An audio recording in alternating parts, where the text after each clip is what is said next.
Reel वाले लड़कों, real बात मत खो देना। आज जगोगे नहीं, गांव गांव में हिंदुओं को जगाओगे नहीं, वो दिन दूर नहीं है। बांग्लादेश जैसा हाल होगा, सामान संपत्ति कद पद तुम्हारा होगा, हक किसी और का होगा। हम जब देश लुटेगा, तुम्हारे बच्चे बर्बाद होंगे, तुम्हारी बेटी लव जिहाद में जिस दिन पड़ेगी, तुम्हारा कदपत जिस दिन छूटेगा, तुम्हारा बेटा जिस दिन शुक्रवार को जाने लगेगा, उस दिन तुम्हें हमारी याद आएगी कि काश गुरु जी का साथ दिया होता तो भारत हिंदू राष्ट्र हो गया।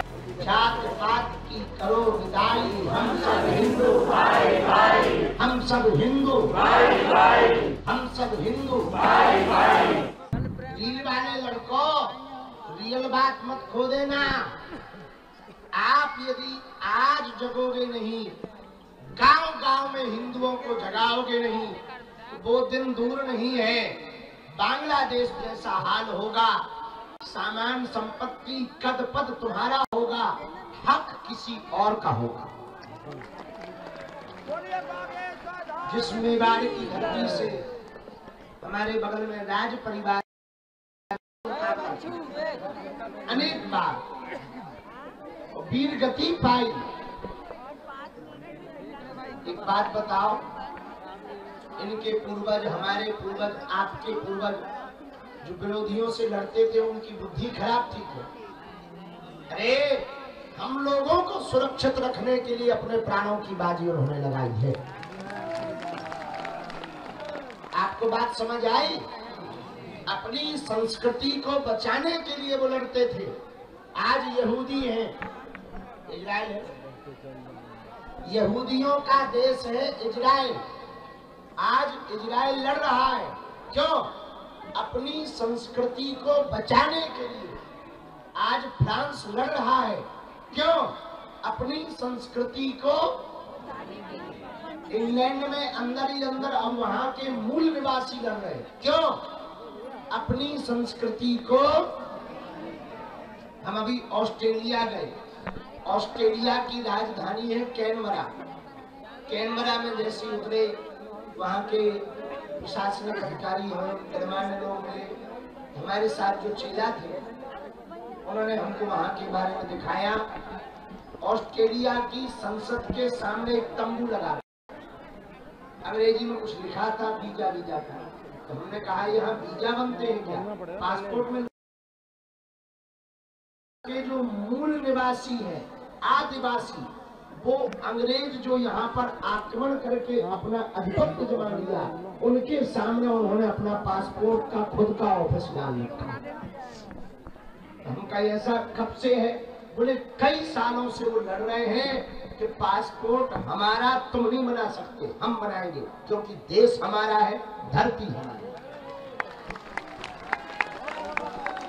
ये बात ऑस्ट्रेलिया की बता रहे, वो इसलिए लड़ रहे, अपनी संस्कृति को बचाने के लिए लड़ रहे हैं। भैया, जब इतने देश अपनी संस्कृति को बचाने के लिए लड़ सकते हैं, हम लोग लड़े ना, कम से कम जुड़ तो सकते हैं।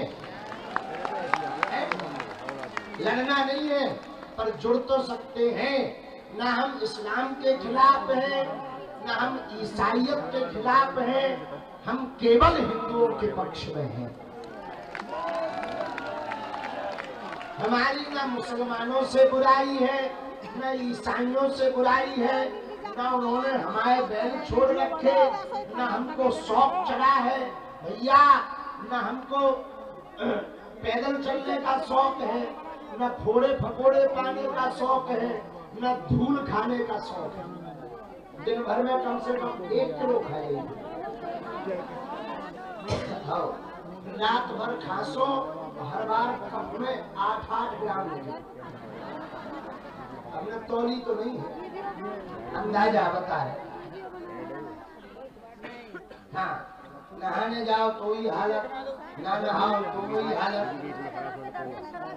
पैदल भी चलो तो वही हालत। भगवान की बड़ी थोड़ी देर में ही फिर कल हमारे पीछे हमारा चेला तो बोलो गुरु जी कुछ खा लो, हम कहीं इतनी तो खा रहे। क्या खाल है। तो किसी ने कहा पेट ठीक है। अरे हमने कहा इससे बढ़िया क्या हो सकता है, जब कंकड़ पत्थर भी पचा ले, इससे गजब का पेट क्या हो सकता है। तो आप लोग अपनी संस्कृति को बचाने के लिए, बच्चों को बचाने के लिए ये पुरुषार्थ कर रहे हो।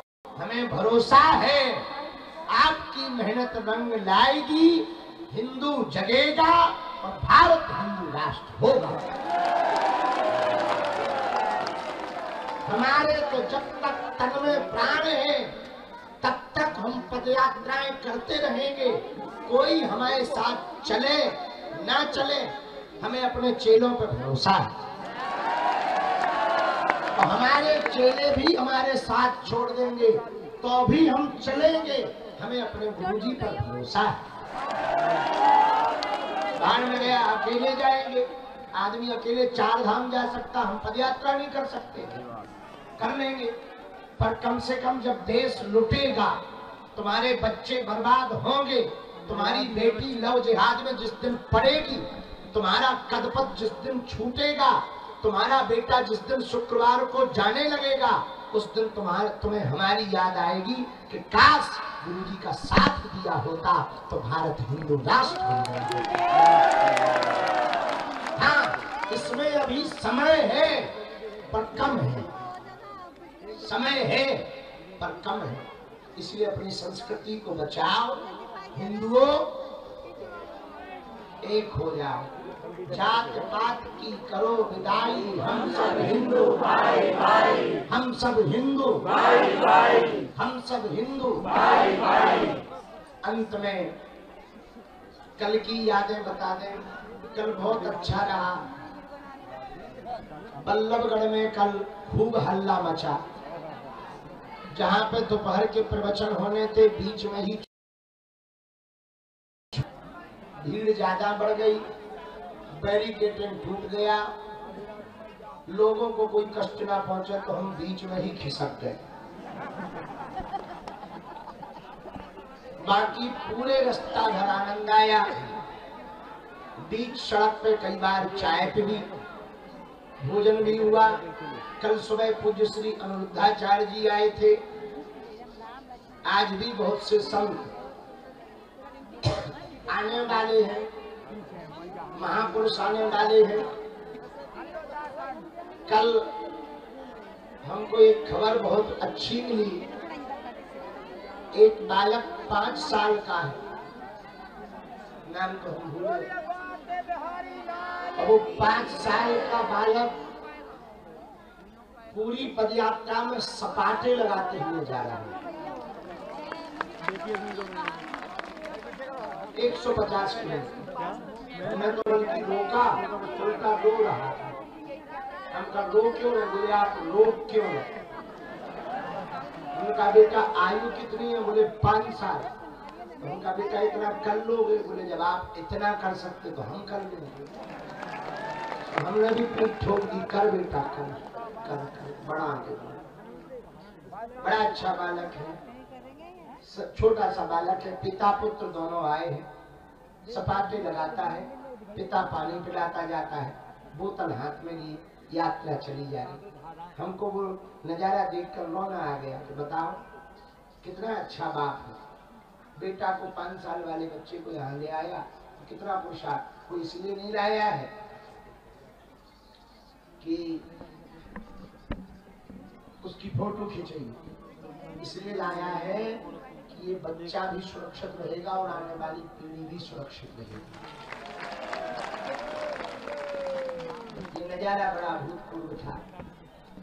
एक और कल तो हाँ रसगुल्ला खबे खूब, कल ही खबे, परसों, वो तो परसों तापे को। कल तो खीर थी, लड्डू, खीर, जलेबी, खीर और सब्जी, लड्डू और जलेबी। हाँ जलेबी का तो हमें पता है, जलेबी की तो जानकारी। हम भी ठीक, हम बहुत सीधे आदमी हैं, जलेबी जैसे। कल खूब बढ़िया से भंडारा हुआ। यहाँ भी बहुत कुछ पदयात्री तो जहाँ हमें कल पहुंचना है वहां पहुंचने की तैयारी में है, पर एक और नजारा पदयात्रा का अभूतपूर्व था। कल 51 जेसीबी से फूल बरसाए, जेसीबी से नहीं, जेसीबी के सूपा में आदमी थे फिर फूल बरसाए। आप समझो जेसीबी से बरसा है। एक ये भी कल नजारा था, हाइड्रा। कौन से गांव? जाजू गांव, जाजू, जाजरू।